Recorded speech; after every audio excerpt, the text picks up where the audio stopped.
As you see me standing here, this is who I am.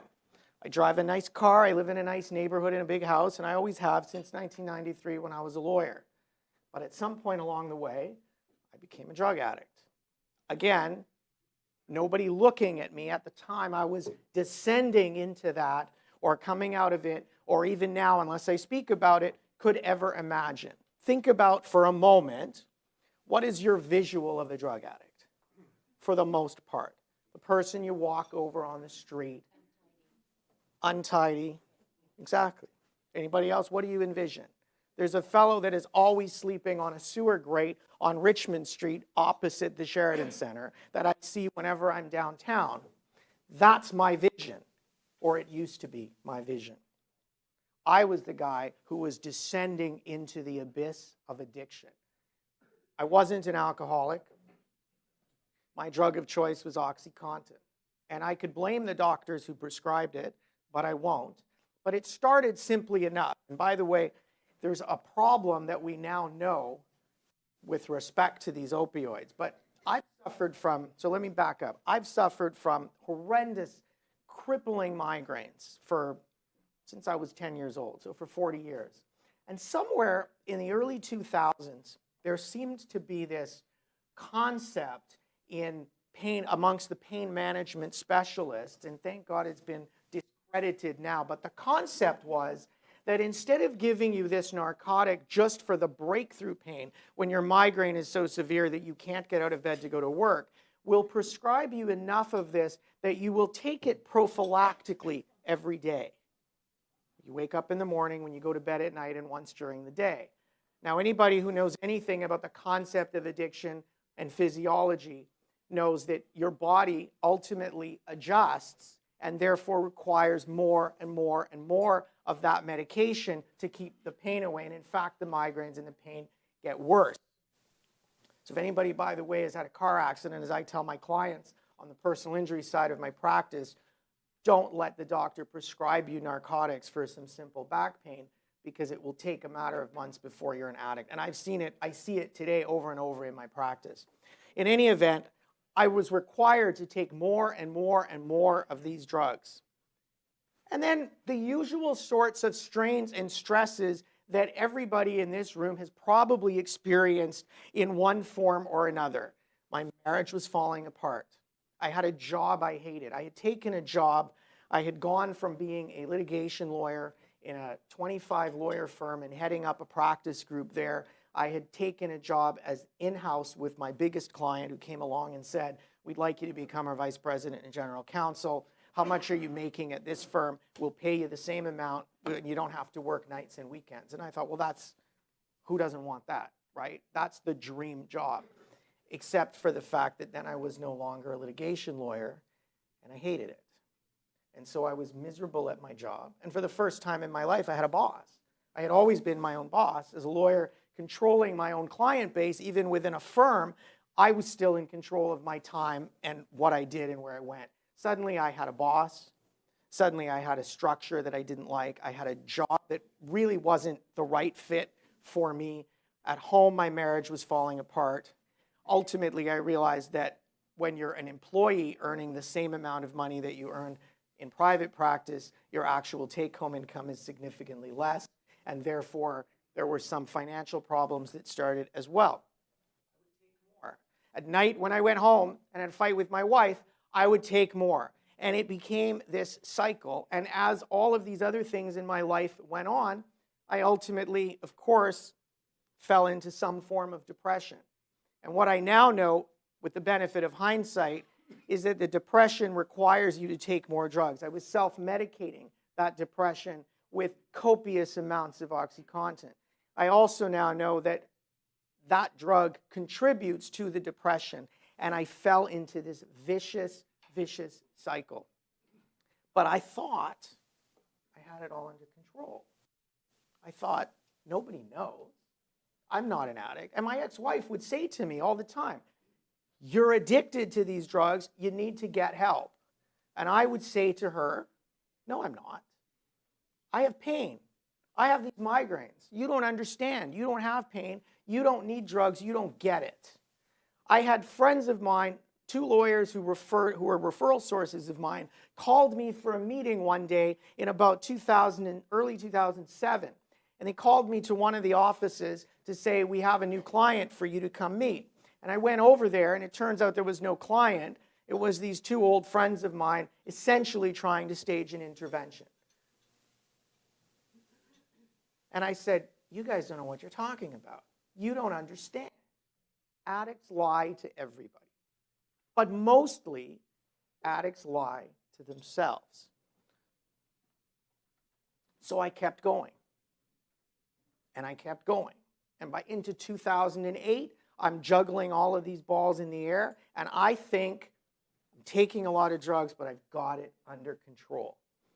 Except I didn't. Because what happened was, the Law Society started to come knocking on my door.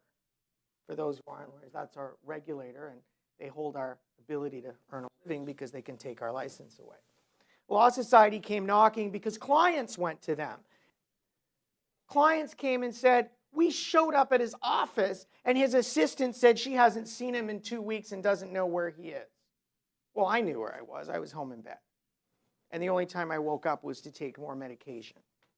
It was an awful, awful situation. And I knew that when I woke up and I would hear these messages on my voicemail from the Law Society, I knew that I had to call back.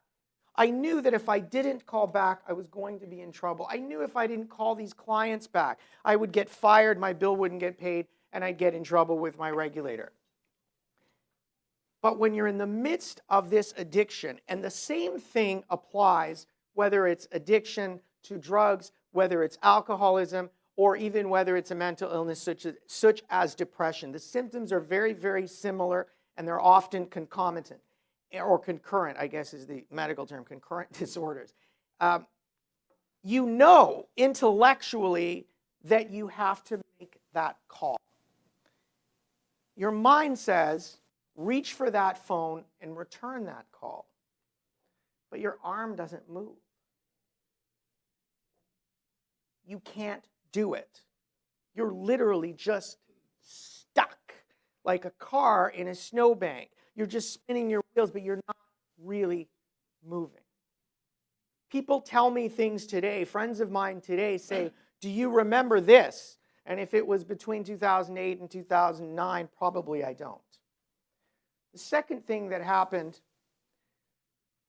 of the many things that happened, but the second thing that I'm going to share with you is that one day I had taken so much of these drugs that I couldn't wake up. And they couldn't wake me up. They couldn't wake me up. They were bouncing on my back, trying to wake me up. They couldn't wake me up. And so my older son wisely called my aunt, who had a key to my house, and my aunt came over and took the kids out. And I didn't know any of this until some point at about 3 o'clock in the afternoon when I woke up. When I spoke to my doctor about it, he said, you were this close to an overdose. Now, thank God, and obviously you know how the story ends, because I'm standing here and I'm healthy. I got out. I got clean before fentanyl hit. I am absolutely 100% convinced that had I not gotten the help when I did, that I would have been on to the fentanyl and I would be dead. There's not even a question. I've lost 3 friends in the last 7 years as a result of addiction because they didn't get help, 2 of whom, in fact, were successful lawyers. Darryl, when was rock bottom for you? And I don't know because I don't remember. But at some point there was a rock bottom. And it drove me to go to what was then called the Ontario Lawyers Assistance Program. And I sat down with the social worker who was in charge of that program. And I said, here's my issue. And he said, you need to close your practice and get into recovery. And I said, well, how am I going to close? And 6 months later, I went back and I said, okay, I'm ready to close my practice. Help me figure out how to do this. Well, I realized I wasn't alone. And that gave me the strength to close my law practice for almost all of 2009. You may not think the people in your circle have these issues, but many of them might. And you need to be there to let them know that they're not alone.